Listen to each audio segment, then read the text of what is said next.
and new undisputed. Whew.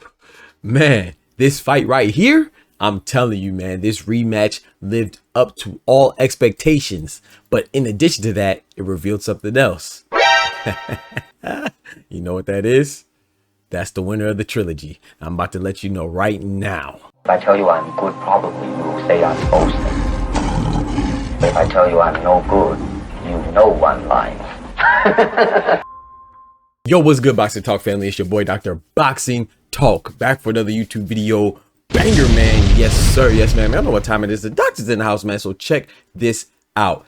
Whew. Like I said, this fight was great. I mean, I told you in the intro, and I'm telling you, man, Dmitry Bivol, to me, while this fight was good, Dmitry Bivol dominated it, man. Like, the first fight was much closer. Could have went either way, you know what I'm saying? Beterbiev got the win, you know what I'm saying? Rightfully so. He deserved it. Now, Dmitry Bivol flipped the script, and while Bivol seemed to like, man, he may not have the gas tank to last the whole duration of the 12 rounds, he completely proved me wrong, man. And not wrong, because I had Bivol going in. I thought Bivol would win and force a trilogy. But I will say this, it was strictly emotional.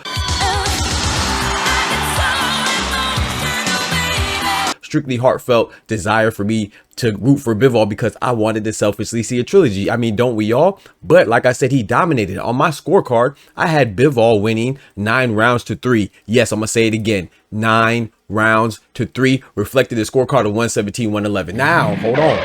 Before you fanboys and fangirls get on my head top and say how unrealistic and ridiculous I am for having that scorecard, well, I know a lot of you guys don't actually really watch the fight. You know what I'm saying? In actuality, I know a lot of you guys in reality like to look at things like analytics and percentages and statistics to try to validate or invalidate the decision that you agree with, or let me say, validate the decision that you agree with or invalidate the decision that you don't agree with. So I don't really care for the analytics like Jabber. I think it's cool. You know, I think it's fun to look at and stuff like that with the AI scoring, but I don't go by it because I literally watch the fights. In fact, when I go into a fight, I usually watch the previous fights of the fighters that are fighting to see how they match up stylistically and make my assessment and then give my prediction. That's why I'm usually right. You know what I'm saying? I ain't patting myself on the back. It just is what it is, you know?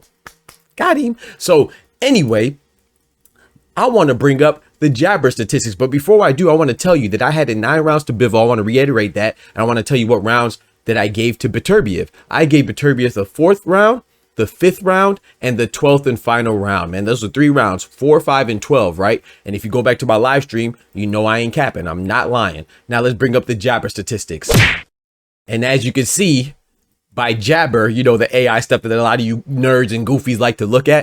You dumbass. They gave Beterbiev 4 clear rounds. That's the 4th round, just like I did. Yep. The 5th round, just like I did. And the 12th round, coincidentally, just like I did. Yep. But they added the 10th round. And in my opinion, I went back and watched. I already watched the fight 3 times. So I looked at the 10th round specifically to see if I was tripping. And I personally believe that they got this wrong. You know, once again, I will reiterate, I don't necessarily believe in these AI statistics. You know, sometimes they get it right, sometimes they get it wrong, but I don't think it's enough proof to validate or invalidate anything. But I just want to reiterate that before you jump on my head, a lot of you people that agree with these Jabber statistics, you know, historically, don't try to switch it up now because this Jabber statistics very much closely agrees with what I said. You know what I'm saying? The 10th round is the only difference between what the rounds that I gave Beterbiev and the rounds in which they gave him, you know what I'm saying? So once again, I think that Bivol had a clear dominating win, you know, and I will say this too, you know, the trilogy, man, unless it happens in the imminent future, which I think it will, right? Because Big Turk is there to facilitate it. But I was like, man, what are some of the most recent hit trilogies that are actually good? You know what I'm saying? That actually made sense, you know, as of late, that involved 2 high caliber fighters. Of course, Tyson Fury and Derek Chisora. That was a unnecessary trilogy to say the least. But let's go with Tyson Fury again. You know, he had a trilogy with Deontay Wilder, and that trilogy spanned how long? It spanned a course of 3 years, man. You know, that's a substantial amount of time from 2018 to 2021. But, you know, we know Tyson Fury won that trilogy, right? But there was some time between them, you know, and then against Canelo and Triple G, probably the most famous trilogy in recent history, right? That spanned a total of 5 years from 2017 to 2022, right? Damn. With the 2nd and 3rd fight time span having 4 years between them. Damn. Yes, you heard that right. 4 years. So the reason why I'm saying that's important is because Beterbiev is 40 years old. Damn. Now, he doesn't look like he's 40. You know, he doesn't have a lot of fights and he takes care of himself. You know, he's always in tip-top shape. But I'm telling you, if the trilogy does not happen in the imminent future, I'm talking about by the end of 2025, don't be surprised if Bivol stops him.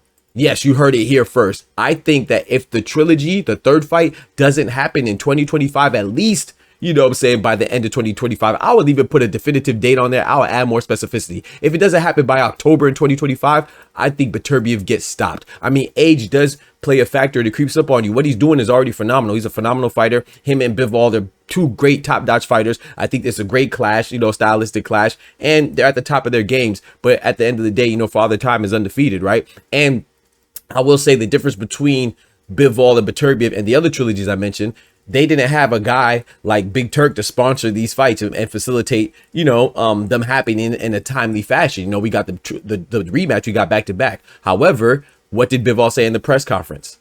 He did flirt with the idea of potentially fighting Benavidez, who was ringside at this fight in the interim before Trilogy. Yeah. He also flirted with going to cruiserweight before the trilogy. Yeah. He also flirted with the Canelo rematch before the trilogy. Yeah. Now, of course, I don't think it's going to happen because he did agree to a rematch as well, the trilogy, the rubber match with Beterbiev. But I'm just saying, hypothetically speaking, don't be surprised if we could get like a 1 or 2 fight in the interim between the trilogy. And if that happens, especially if Artur Beterbiev is injured or something like that, and he needs time off to recover, then I'm telling you, man, I think Bivol will win in an even more dominant fashion. I'm talking about by stoppage. But y'all let me know what y'all think about that. Go ahead and go off in the comments on me. Tell me how ridiculous my scorecard is, even though I don't think it really is. In actuality, if you really watch the fight, I don't think it's that ridiculous either, man. I had a 9-3 for Bivol. Congratulations to Bivol. Congratulations to Beterbiev as well for a great performance. And shout out to these two top-notch warriors that are willing to fight each other. You know what I'm saying? I love it, man. It's great for the sport of boxing.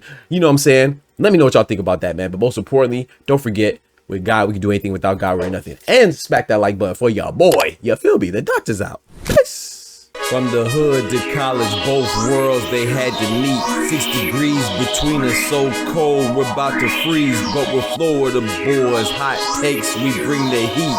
We're moving the culture, the engineers to the streets.